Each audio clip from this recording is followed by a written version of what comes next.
সুপ্রিয় দর্শক, আশা করছি সকলে অত্যন্ত ভালো আছো। তো আজকের এই ভিডিওতে আমরা মেকিং সেন্টেন্সেস কিভাবে বাক্য গঠন করতে হয়, কিভাবে বাক্য তৈরি করতে হয় সেটাই আমরা আজকে জানবো। এখানে আমি 4টি বাক্য লিখেছি, ছোট ছোট একদম সিম্পলি। আমি যাই, তুমি যাও, তারা যায়, সে যায়। আমরা আমি যাই, এটা আমরা অনেকেই পারি, বেশিরভাগই পারি। কিন্তু তারা যাই, তুমি যাই, সে যাই, তুমি যাও, আমরা এ ধরনের সেন্টেন্স তৈরি করতে পারি না। আজকে আমরা সেটা জানবো এবং কিছু ট্রিক্স দেবো, যেগুলোর সাহায্যে তোমরা আরো অনেক বাক্য তৈরি করতে পারবে, যেগুলোর সাহায্যে তোমরা ইংরেজিতে কথা বলতে পারবো। তোমরা যারা ইংরেজিতে স্পোকেন ইংলিশ করতে চাচ্ছ, ইংরেজিতে কথা বলতে চাচ্ছ পারস্পরিক, তাদের জন্য এটি অনেক হেল্পফুল হবে। লক্ষ্য করো, এই তো আমি এখানে লিখেছি আমি যাই, এটা আমরা সবাই পারি। এটা আমরা সবাই পারি। আই গো, আমি যাই। আই গো অর্থ হচ্ছে আমি যাই, আই গো।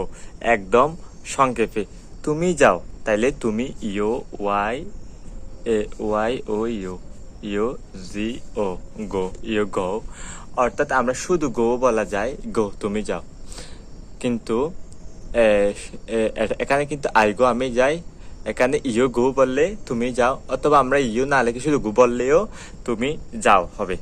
এরপর হচ্ছে সে যায়, সে যায়, তাইলে হি গোস হবে, জি ও ই এস, গোস। হি গোস হবে, কারণ হি এটা হচ্ছে third person singular number.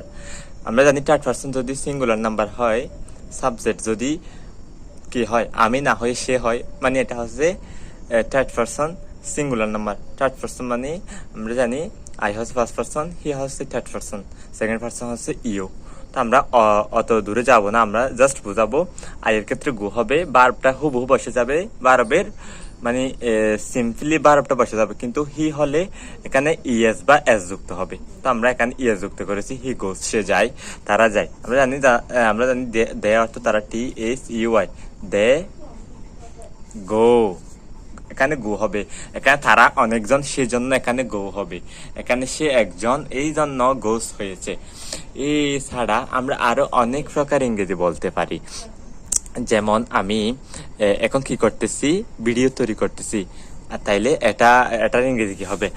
I creating video হতে, আই এম ক্রিয়েটিং ভিডিও এরকম বলা যায়। আই এম মেকিং ভিডিও, এটা আরো বেশি মানানসই। আই এম মেকিং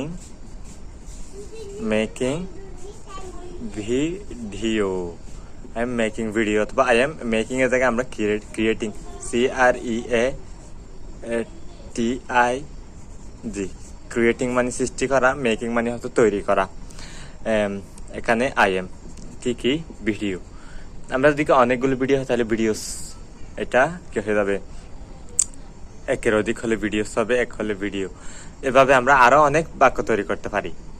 যেমন আমি মার্কারের সাহায্যে লিখতেছি। আমরা ছোট ছোট বাক্য তৈরি করতে পারলে আমরা কিন্তু পারস্পরিক কথা বলি না, মানে ভয়ে, মানে আমরা মনে করি যে আমাদের ভুল হচ্ছে, কিন্তু আমরা এগুলো দেখতে পারবো না। আমরা যারা কথা বলতে আসছি তাদের কথা বলে ফেলতে হবে, ভুল হলে পরবর্তীতে এগুলো শুধরিয়ে যাব। তাইলে আমি এখন কি করতেছি, কলমের সাহায্যে লিখতেছি। এটাকে ইংরেজি কি হবে, I M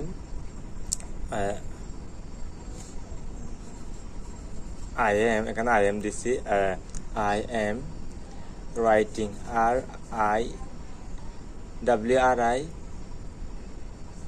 WRITING, writing. I am writing by marker, MARKER, marker. আচ্ছা, পেন হবে, PEN, পেন। আই এম আমি, রাইটিং লিখছি বা অর্থাৎ লিখতেছি, বাই কি দ্বারা, মার্কার ফেন দ্বারা। তাইলে এখানে হি দিতে পারি, হি এখানে হি ইজ হয়ে যাবে, he is say, he is এটা হচ্ছে অক্সিলারি ভার্ব, সাহায্যকারী ভার্ব, অক্সিলারি মানে হচ্ছে সাহায্যকারী।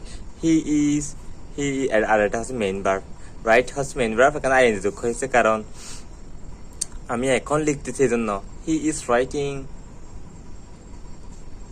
কি হবে, বাই মার্কার, তারা মার্কার দ্বারা লিখতেছে। যদি বলি এখানে দে হয়, তাহলে দে আর হয়ে যাবে, দের পরে অক্সিলারি TSUI, দে হবে, they ARE, they are writing by marker pen খুব ইজিলি আমরা এভাবে বাক্য তৈরি করতে পারি। ডিয়ার ভিউয়ার্স, আশা করছি আমি বোঝাতে পেরেছি। তো আমি এই চ্যানেলে মানুষের বোঝার জন্য এবং ইংরেজিকে সহজ করে নেওয়ার জন্য আমি ভিডিও তৈরি করে রেগুলারলি এখন তৈরি করছি। তো আশা করছি তোমরা পাশে থাকবে এবং এই চ্যানেলটি বড় হতে সাহায্য করবে এবং তোমার বন্ধু বান্ধবদের এই ভিডিওটি শেয়ার করতে ভুলবে না, যারা ইংরেজি সম্পর্কে কি সচেতন, অত বেশি মানে পারে না কিন্তু সচেতন। তো ভালো থাকবে।